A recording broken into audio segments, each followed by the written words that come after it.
Grandma, I did it, Alex said in excitement as he walked toward the blade sticking in the wooden chopping board. Swoosh! Another blade flew quickly at the chicken's neck, and it died in an instant. He turned around and saw Grandma walk out of the kitchen. She said leisurely, "I'm going to my room. Bring me back another live chicken."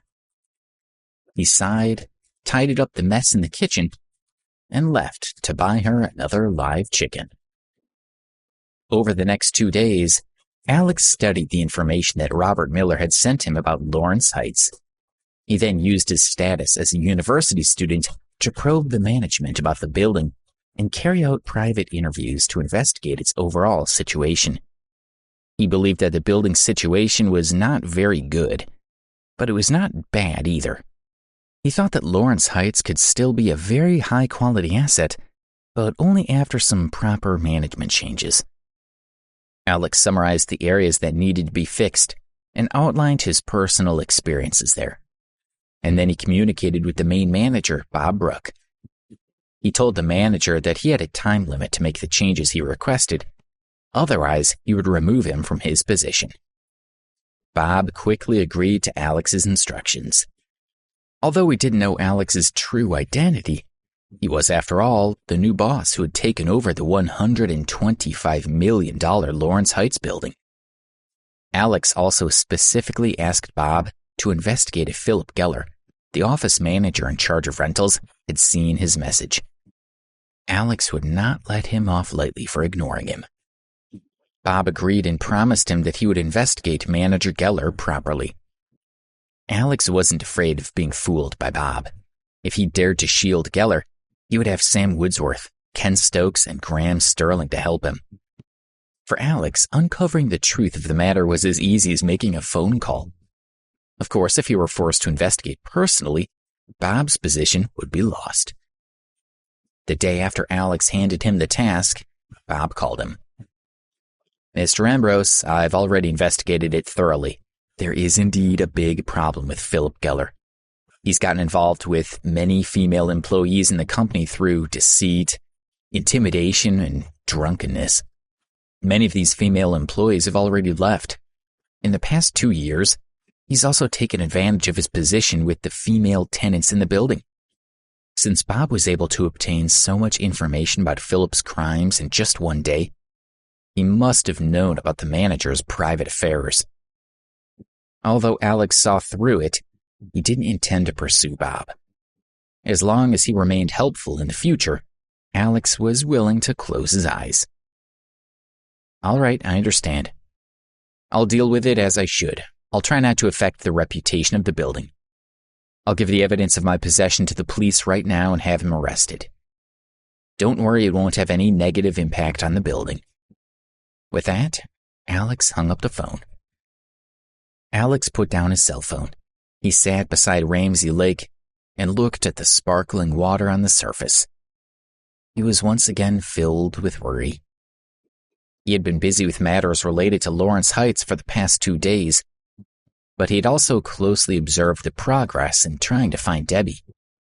He had developed the habit of listening to reports from Ken every night. For example, Ken had sent people to Debbie's hometown to check where she used to work, along with the places she used to visit. They had searched through a couple hundred cities by then, and it was hard to believe that they could not find her anywhere. Alex closed his eyes and took a deep breath. He told himself that he would be reunited with Debbie in a short time. "Alex, let's go."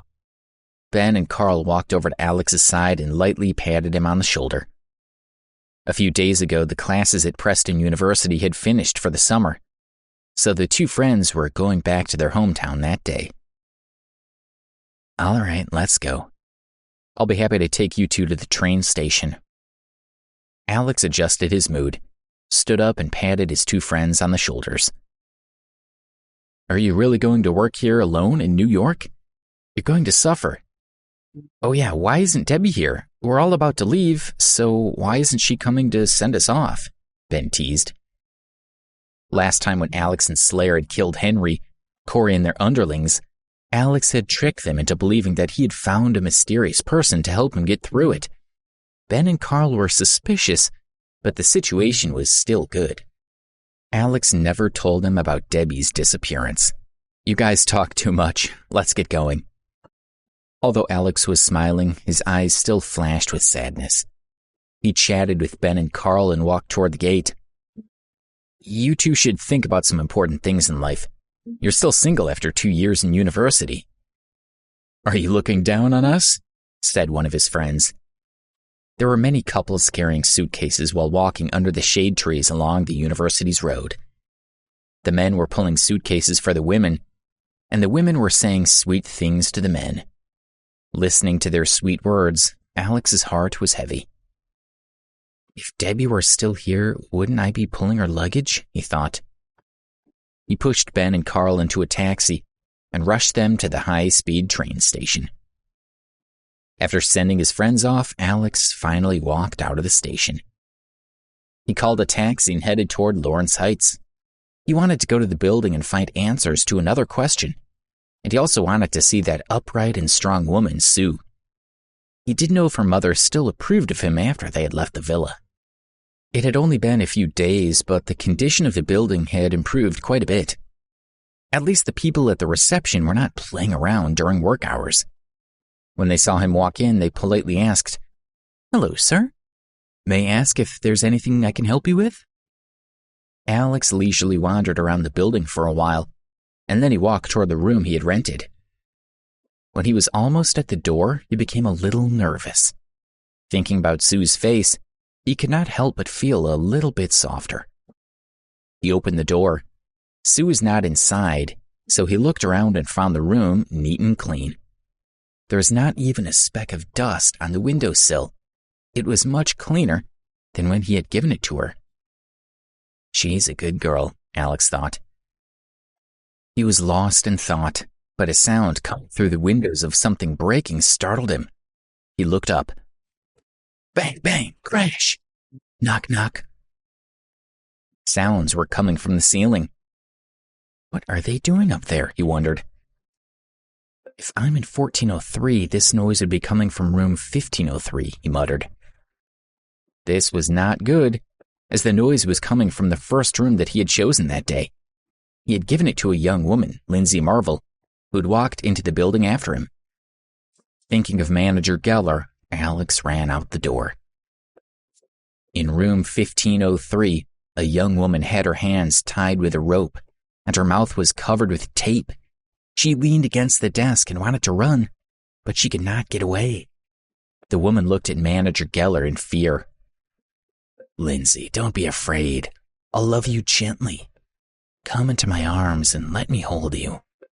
Philip's eyes sparkled as he looked at her. He had originally planned to wait until the time was right before he went after Lindsay. Now that I've taken my medicine, I'll be super strong. He approached the young woman with blurred gaze. You're the prettiest and youngest of my targets, my darling. He pounced on her. She was so scared that her heart felt like it was going to fly out of her body. She kicked his legs and quickly dodged him. She continued staring at him in fear. He stood up while holding onto his leg and looked at her in pain and fury. Don't do this to me, okay? Why is everyone doing this to me? He looked excited. You're from the city, right? You're rich, right? He spoke to her softly. I can tell you that I came from the countryside, from the poorest and dirtiest part of the countryside. He paused and slowly carried on. My dad abandoned my mom and ran away when I was young. When I was 6 years old, my mom had gone too. I grew up eating scraps. Otherwise, I would have starved to death. Philip continued reflecting on his difficult past. When I was 14 years old, I used the little money that I had to take the train for a day and a night to New York. When I arrived, I could only find low-paying jobs. So that's what I did every day. I wanted to find a nice girlfriend too, but the women just laughed at me. They mocked me and ridiculed me. They were really mean to me. He looked at her intently. When I was 22, I decided that all women would only ever look down on me. So I decided to target rich, young, and pretty women. Don't blame me. You can blame those females who had hurt me before. The more he spoke, The more unhappy experiences of his past made him believe that these women were able to heal the wounds in his heart.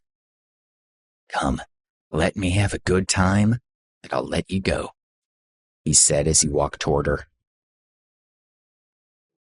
Please subscribe to the Pocket FM YouTube channel and press the bell icon for instant notification. Check out our channel for more such exciting shows.